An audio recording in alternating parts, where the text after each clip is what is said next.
तो मेरे प्यारे बच्चों, आप सब कैसे हैं? मैं उम्मीद करता हूँ कि आप सब स्वस्थ होंगे, मस्त होंगे। मेरे प्यारे बच्चों, आज का जो हमारा टॉपिक है मेरे प्यारे बच्चों, आप लोग देख पा रहे हैं मेरे प्यारे बच्चों, 12th क्लास का जो है मेरे प्यारे बच्चों क्या है मेरे प्यारे बच्चों, क्लास जो है मेरे प्यारे बच्चों 12th का जो है मेरे प्यारे बच्चों हिंदी है। क्या है मेरे प्यारे बच्चों? क्लास 12th का मेरे प्यारे बच्चों हिंदी है। और ये जो है मेरे प्यारे बच्चों टॉपिक वाइज चलेगा मेरे प्यारे बच्चों। आज जिस हम चैप्टर का ऑब्जेक्टिव प्रश्न लेकर के आए मेरे प्यारे बच्चों, अर्धनारीश्वर चैप्टर का, कहाँ से लेकर के आए मेरे प्यारे बच्चों? अर्धनारीश्वर चैप्टर का। अब चलिए मेरे प्यारे बच्चों, हम अपना क्वेश्चन स्टार्ट करते हैं। अर्धनारीश्वर चैप्टर में जो है मेरे प्यारे बच्चों क्वेश्चन पूछा जा रहा है 1 नंबर में, क्या अर्धनारीश्वर के लेखक है मेरे प्यारे बच्चों? आपको बताना है मेरे प्यारे बच्चों क्या अर्धनारीश्वर के लेखक कौन है मेरे प्यारे बच्चों। 1 नंबर ऑप्शन में दिया हुआ है मेरे प्यारे बच्चों क्या Ramdhari Singh Dinkar. B number option में है मेरे प्यारे बच्चों क्या Rabindranath ji. C number option में है सत्येंद्रनाथ टैगोर। और डी नंबर ऑप्शन में है मेरे प्यारे बच्चों क्या फणीश्वर नाथ रेड्डी। मेरे प्यारे बच्चों ऐसे प्रश्न जो है मेरे प्यारे बच्चों बार बार पूछे जाते हैं मेरे प्यारे बच्चों, तो ऐसे प्रश्नों को आपको छोड़ना नहीं है मेरे प्यारे बच्चों। चलिए इसका जो राइट ऑप्शन क्या हो जाएगा मेरे प्यारे बच्चों? अर्धनारीश्वर के जो लेखक हैं मेरे प्यारे बच्चों, अर्धनारीश्वर के लेखक कौन है? रामधारी सिंह दिनकर। और एक और बात मेरे प्यारे बच्चों, क्या अर्धनारीश्वर कब लिखा गया था मेरे प्यारे बच्चों, यानी प्रकाशन कब हुआ था मेरे प्यारे बच्चों? तो याद रखिएगा अर्धनारीश्वर का जो प्रकाशन जो हुआ था मेरे प्यारे बच्चों, आगे क्वेश्चन भी आएगा मेरे प्यारे बच्चों। अर्धनारीश्वर का जो प्रकाशन हुआ था मेरे प्यारे बच्चों 1952 में। अर्धनारीश्वर का प्रकाशन कब हुआ था मेरे प्यारे बच्चों? 1952 में। ये सारे फैक्ट जो है आपको याद करके चलना है मेरे प्यारे बच्चों। अब चलिए अब हम लोग अगले प्रश्न की बात करते हैं मेरे प्यारे बच्चों। अगला प्रश्न जो है हमारा मेरे प्यारे बच्चों यहाँ पर हमारा लग चुका है मेरे प्यारे बच्चों। अब देखिए अगला प्रश्न क्या बोला जा रहा है मेरे प्यारे बच्चों। अगले प्रश्न की ओर देखेंगे मेरे प्यारे बच्चों।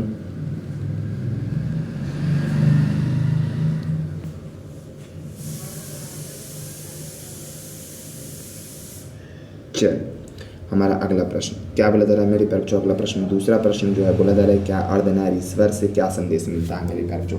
क्या पूछा जा रहा है मेरे बच्चों? अर्धनारीश्वर जो चैप्टर है मेरे प्यारे बच्चों, अर्धनारीश्वर के लेखक कौन है मेरे प्यारे बच्चों? अर्धनारीश्वर के लेखक कौन है मेरे प्यारे बच्चों? तो अभी हम लोगों ने पढ़ा है मेरे प्यारे बच्चों क्या दिनकर जी हैं। कौन है मेरे प्यारे बच्चों? अर्धनारीश्वर के लेखक जो है मेरे प्यारे बच्चों दिनकर जी हैं। याद रखिएगा मेरे प्यारे बच्चों अर्धनारीश्वर के लेखक कौन है मेरे प्यारे बच्चों? अर्धनारीश्वर के जो लेखक है दिनकर जी है, याद रखिएगा। अब पूछा जा रहा है क्या मेरे प्यारे बच्चों अर्धनारीश्वर से क्या संदेश मिलता है मेरे बच्चों? अर्धनारीश्वर जो चैप्टर है उसमें क्या देखने को मिलता है? क्या असमानताएं देखने को मिलता है, या फिर मेरे बच्चों कार्य असमानता देखने को मिलता है, या फिर नर नारी समानता देखने को मिलता है, या फिर नारी की पराधीनता? अर्धनारीश्वर जो चैप्टर है मेरे बच्चों उसमें किसके बारे में बात किया गया है मेरे प्यारे बच्चों? तो अर्धनारीश्वर जो है मेरे प्यारे बच्चों, अर्धनारीश्वर क्या है मेरे बच्चों? रूप है, सम्मिलित रूप है। अर्धनारीश्वर क्या है मेरे प्यारे बच्चों? अर्धनारीश्वर जो है मेरे प्यारे बच्चों सम्मिलित रूप है। किसका सम्मिलित रूप है मेरे बच्चों? आपसे पूछेगा क्या अर्धनारीश्वर किसका सम्मिलित रूप है? याद रखिएगा मेरे प्यारे बच्चों क्या शिव और पार्वती। किसका सम्मिलित रूप है मेरे प्यारे बच्चों? शिव और पार्वती। शिव और पार्वती का क्या है मेरे बच्चों? सम्मिलित रूप है। तो अर्धनारीश्वर से क्या संदेश मिलता है मेरे प्यारे बच्चों? तो इसमें जो मिलता है नर नारी समानता। याद रखिएगा मेरे प्यारे बच्चों, ये जो है मेरे बच्चों ये प्रैक्टिस के लिए क्वेश्चन है मेरे प्यारे बच्चों, आप लोग इसको ध्यान से पढ़िएगा मेरे प्यारे बच्चों। चलिए अब हम लोग अगले प्रश्न की ओर बढ़ते हैं मेरे प्यारे बच्चों। और ऐसे क्वेश्चनों को मेरे प्यारे बच्चों क्या करना है मेरे बच्चों? आपको छोड़ना नहीं है मेरे प्यारे बच्चों, हर हाल में इसको क्या कर देना है मेरे प्यारे बच्चों? पूरा पढ़ना है मेरे प्यारे बच्चों। चलिए अगले प्रश्न की ओर बढ़ते हैं मेरे प्यारे बच्चों और देखते हैं हमारा अगला प्रश्न क्या होने वाला है। ठीक है मेरे बच्चों, चलिए हमारा जो अगला प्रश्न है, तीसरा प्रश्न बोला जा रहा है कि अर्धनारीश्वर रूप है। अब अभी मैंने आप लोगों को बताया मेरे बच्चों इसमें साफ साफ पूछ दिया गया है क्या अर्धनारीश्वर रूप है। अब आप लोग बताइए मेरे बच्चों अर्धनारीश्वर किसका रूप है? तो अभी मैंने बताया मेरे प्यारे बच्चों अर्धनारीश्वर जो रूप है मेरे प्यारे बच्चों क्या है? अर्धनारीश्वर जो रूप है मेरे प्यारे बच्चों, तो अभी मैंने बताया मेरे प्यारे बच्चों क्या शिव और प्लस में जो है मेरे प्यारे बच्चों पार्वती। किसका रूप है मेरे प्यारे बच्चों? शिव और प्लस में पार्वती का रूप है। किसका रूप है मेरे बच्चों? शिव और पार्वती के। इसमें ऑप्शन है मेरे बच्चों विष्णु जी का, ब्रह्मा जी का, सरस्वती जी का, और यहाँ पर डी नंबर में देखिए शिव और पार्वती जी का। किसका रूप है मेरे प्यारे बच्चों? तो इसका राइट आंसर क्या हो जाएगा मेरे बच्चों? इसका राइट आंसर जो हो जाएगा मेरे बच्चों ऑप्शन नंबर डी।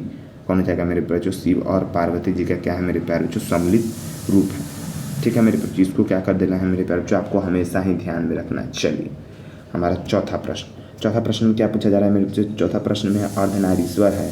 सीधे इसमें कुछ नहीं पूछा गया, क्या पूछा गया मेरे बच्चों? अर्धनारीश्वर है, यानी अर्धनारीश्वर जो पाठ है मेरे प्यारे बच्चों, अर्धनारीश्वर जो पाठ है मेरे बच्चों ये क्या है? कविता है, कहानी है। तो आपको याद रखना है मेरे प्यारे बच्चों क्या अर्धनारीश्वर पाठ क्या है मेरे प्यारे बच्चों? निबंध है। क्या है मेरे प्यारे बच्चों? अर्धनारीश्वर जो आपका जो पाठ है मेरे प्यारे बच्चों क्या है? निबंध है। क्या है? निबंध है। कविता भी नहीं है मेरे प्यारे बच्चों, कहानी भी नहीं है, केवल और केवल क्या है मेरे प्यारे बच्चों? निबंध है, यानी उपन्यास भी नहीं है। क्या है मेरे प्यारे बच्चों? केवल और केवल क्या है मेरे प्यारे बच्चों? निबंध है। इसमें क्वेश्चन पूरा पूछना चाहिए मेरे प्यारे बच्चों क्या अर्धनारीश्वर पाठ है। ठीक है मेरे प्यारे बच्चों, क्या पूछना चाहिए इसमें? अर्धनारीश्वर मेरे प्यारे बच्चों पाठ। चलिए अगले प्रश्न की ओर बढ़ते हैं मेरे प्यारे भाई और देखते हैं हमारा क्या अगला 5वां प्रश्न क्या होने वाला है मेरे प्यारे बच्चों। ये जो है मेरे प्यारे बच्चों ये बार बार मेरे प्यारे बच्चों पूछे जाने वाला प्रश्न है, तो ऐसे प्रश्न को तो आपको बिल्कुल भी छोड़ना नहीं है मेरे प्यारे बच्चों। चलिए 5वां हमारा प्रश्न क्या पूछा जा रहा है मेरे प्यारे बच्चों, नारी की पराधीनता कब शुरू हुई थी। 5वां हमारा क्वेश्चन है मेरे प्यारे बच्चों, क्या रहा है, नारी की जो पराधीनता है मेरे बच्चों कब शुरू हुई थी। इसमें ऑप्शन में है मेरे बच्चों क्या, कृषि का आविष्कार हुआ उस समय से, मध्यकाल से, या फिर ए और बी दोनों, यानी ए और बी दोनों होगा मेरे प्यारे बच्चों, या फिर इनमें से कोई नहीं होगा मेरे प्यारे बच्चों। आपका क्या ऑप्शन होने वाला है मेरे प्यारे बच्चों। तो याद रखिएगा मेरे प्यारे बच्चों, क्या नारी की पराधीनता कब से स्वीकार हुई मेरे प्यारे बच्चों, जब कृषि का आविष्कार हुआ। तो क्या हुआ मेरे प्यारे बच्चों, कृषि का जब आविष्कार हुआ मेरे प्यारे बच्चों तो पुरुष जो है मेरे प्यारे बच्चों क्या करने लगा मेरे प्यारे बच्चों, पुरुष बाहर काम करने लगा, बाहर कृषि का कार्य करने लगा मेरे प्यारे बच्चों। पुरुष क्या बाहर जो है मेरे प्यारे बच्चों कृषि का कार्य करने लगा, और महिला मेरे प्यारे बच्चों क्या, स्त्री जो थी मेरे प्यारे बच्चों, स्त्री क्या थी मेरे प्यारे बच्चों, तो स्त्री जो थी मेरे प्यारे बच्चों, तो स्त्री जो थी मेरे प्यारे बच्चों, स्त्री घर का काम करने लगी। क्यों, क्योंकि स्त्री जब मेरे प्यारे बच्चों स्त्री गर्भवती होती थी मेरे प्यारे बच्चों, उस समय गर्भवती के समय मेरे बच्चों बाहर नहीं काम कर सकती थी, बाहर तो मेरे प्यारे बच्चों बाहर तो काम नहीं कर सकती थी। इसलिए क्या कहा गया मेरे बच्चों, उस समय स्त्री को मेरे प्यारे बच्चों क्या घर का काम करना होगा, और पुरुष को क्या मेरे प्यारे बच्चों, पुरुष को बाहर का काम करना होगा। ठीक है मेरे प्यारे बच्चों, स्त्री मेरे बच्चों स्त्री जो है घर में रहने लगी, और पुरुष जो है मेरे प्यारे बच्चों बाहर का कार्य करने लगे। अगले प्रश्न की ओर चलते हैं मेरे प्यारे बच्चों और देखते हैं क्या मेरे प्यारे बच्चों हमारा अगला प्रश्न क्या होने वाला है। छठा प्रश्न स्क्रीन पे देखिएगा, क्या पूछा जा रहा है कि छठा में अर्धनारीश्वर पाठ में किस देवता की बात की गई। मेरे बच्चों अभी मैंने आपको थोड़ी देर पहले बताया मेरे प्यारे बच्चों, अर्धनारीश्वर जो पाठ है मेरे प्यारे बच्चों शिव प्लस में मेरे प्यारे बच्चों पार्वती जी की बात की गई। क्या है मेरे प्यारे बच्चों, शिव प्लस में पार्वती जी की बात की गई। अब ऑप्शन में देखेंगे मेरे कुछ, क्या शिव है, पार्वती है, मेरे कुछ किस देवता की बात की गई है। तो शिव जी की बात की गई है मेरे प्यारे बच्चों। अब ऑप्शन में देखते हैं, ब्रह्मा जी है, नहीं होगा, शिव जी है, जी हाँ बिल्कुल। क्या हो जाएगा मेरे प्यारे बच्चों, किसकी बात की गई है अर्धनारीश्वर पाठ में, शिव जी की बात की गई। इंद्र जी होगा, जी नहीं। परशुराम जी होगा, नहीं मेरे प्यारे बच्चों, इन सब की बात की गई नहीं है। ठीक है, पाठ में जिसका बात किया गया है केवल क्या हो जाएगा मेरे प्यारे बच्चों, वहीं केवल क्या हो जाएगा, आंसर हो जाएगा मेरे प्यारे बच्चों। अब चलिए अब हम लोग 7वां प्रश्न देख लेते हैं मेरे प्यारे बच्चों का 7वां प्रश्न क्या कह रहा है मेरे प्यारे बच्चों। 7वां प्रश्न में बोला जा रहा है क्या मेरे बच्चों, अर्धनारीश्वर दर्शाता है। मेरे प्यारे बच्चों अर्धनारीश्वर क्या दर्शाता है, स्त्री और पुरुष की समानता, गरीबी को दर्शा रहा है, कृषि का आविष्कार हुआ, मशीनों का आगमन। यानी अर्धनारीश्वर जो मेरे प्यारे बच्चों जो पाठ है उसमें क्या दर्शा रहा है, तो मेरे प्यारे बच्चों वही तो दर्शा रहा है मेरे प्यारे बच्चों क्या, स्त्री। अभी तो मैंने आप लोगों को बताया ना मेरे प्यारे बच्चों, स्त्री और मेरे प्यारे बच्चों पुरुष का समानता। ठीक है मेरे बच्चों, क्या दर्शा रहा है, स्त्री और पुरुष की मेरे प्यारे बच्चों क्या समानता, यानी बोला जा रहा है क्या उसमें जो होगा ना मेरे प्यारे बच्चों, स्त्री और पुरुष को समान माना जाए। क्या माना जाए मेरे प्यारे बच्चों, समान माना जाए। स्त्री और पुरुष को क्या किया जाए मेरे प्यारे बच्चों, समान माना जाए। ये दिनकर जी का सोच है। ठीक है मेरे प्यारे बच्चों, दिनकर जी ऐसा मानते हैं कि स्त्री और पुरुष क्या है मेरे प्यारे बच्चों, समाज के लिए दोनों की समानता ज़रूरी है, क्योंकि दोनों में संतुलन होना आवश्यक है। चलिए अगले प्रश्न की ओर बढ़ते हैं मेरे बच्चों। 8वां प्रश्न देख लेते हैं मेरे बच्चों। 8वां प्रश्न है मेरे बच्चों, रामधारी सिंह दिनकर।